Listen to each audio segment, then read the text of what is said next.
What if Earth lost its forests faster than they could regrow? Curiosity, now. Season 3, Episode 6. Forests feel permanent. Trees tower overhead. Canopies stretch for miles. Green horizons seem endless. They look ancient. They look resilient. They look unstoppable. But forests are not static.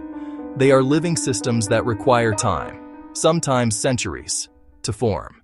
And if loss begins to outpace regrowth, the planet changes in ways that cannot be quickly reversed. Forests cover roughly 1/3 of Earth's land surface. They regulate climate, stabilize soil, control water cycles, store carbon, support biodiversity. They are not scenery. They are infrastructure. Here's the part most people don't realize. Forests don't need to disappear completely to destabilize the planet. They only need to shrink faster than they can recover. At first, the change is subtle. Logging expands slightly. Fires burn a little hotter. Cleared land stays bare longer than expected. Satellite images show gaps, but nothing alarming. Governments announce replanting efforts. Tree counts look reassuring. Numbers are reported. Reassurance follows, but forests are not numbers. A planted tree is not a forest. Before we go any further, if you enjoy documentaries about invisible planetary systems that quietly support life, take a moment to like this video. It helps Curiosity Now reach more curious minds. And if you want more episodes about systems we rely on without noticing, subscribe to Curiosity Now and turn on notifications. Sharing this video helps these stories reach people who love big questions. As deforestation accelerates, forest age structures shift. Old growth forests disappear first. They are replaced by younger stands, then by plantations, then by fragmented patches. The forest remains, but its function weakens. Old forests store vast amounts of carbon. They regulate local humidity. They anchor rainfall patterns. When they vanish, carbon cycles destabilize. The land warms faster. Moisture retention drops. Microclimates disappear. Rainfall patterns shift quietly. Forests once recycled moisture back into the atmosphere.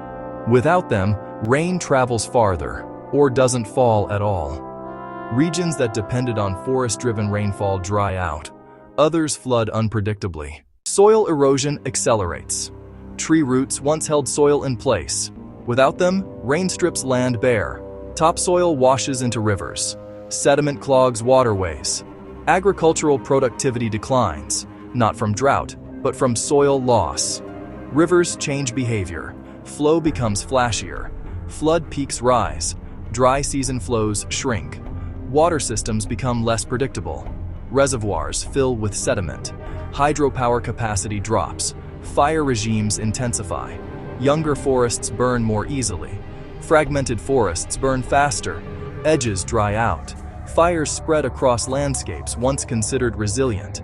Burn scars expand. Recovery slows. Carbon feedback loops tighten.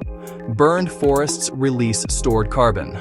Reduced forest area lowers future absorption. The atmosphere retains more heat. Heat increases fire frequency. The cycle reinforces itself. Biodiversity loss accelerates.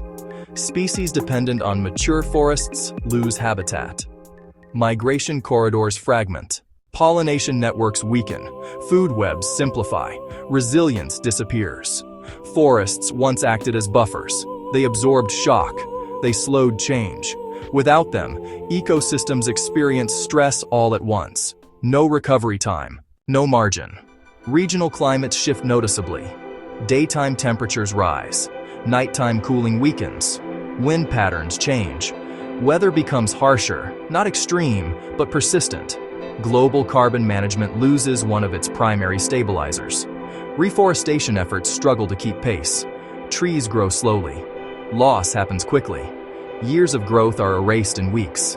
Economic systems feel secondary effects. Timber shortages emerge. Paper supply chains tighten. Construction costs rise. But deeper impacts appear elsewhere. Watersheds degrade. Clean water becomes harder to maintain. Treatment costs rise. Flood damage increases.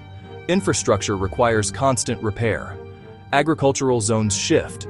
Regions once productive lose reliability. New regions struggle to adapt. Food systems destabilize, not from lack of land, but from lack of ecological support. Attempts at mitigation intensify, tree planting campaigns expand, carbon offset markets grow. But forests are not interchangeable. Plantations cannot replace old growth systems. Biodiversity remains low. Function remains limited. Over decades, landscapes simplify. Complex forests give way to scrub. Scrub gives way to grass. Grass gives way to exposed ground. Each step reduces ecological capacity. This is not sudden collapse. It is progressive loss. Each year, slightly worse than the last. Each decade, harder to reverse. Eventually, global systems recalibrate. Rainfall belts shift permanently. Fire-prone regions expand. Carbon concentrations stabilize at higher levels. The planet finds a new balance. But that balance supports less complexity, less diversity, less stability, and the most unsettling truth, this process is already underway. Deforestation, degradation, and fire already outpace regrowth in many regions. Not everywhere, not uniformly, but enough to matter. Forests don't vanish all at once. They thin, fragment, age unevenly, until what remains no longer functions as a forest at all. If Earth lost its forests faster than they could regrow, the planet wouldn't collapse overnight. It would lose its ability to recover. If this episode changed how you see forests, not as scenery, but as systems, consider sharing this video with someone who's never thought about what trees actually do. And if you haven't already, subscribe to Curiosity Now, because the future of the planet depends on systems that take centuries to rebuild. Forests don't hold the Earth together by standing tall. They hold it together by quietly working year after year until they're gone.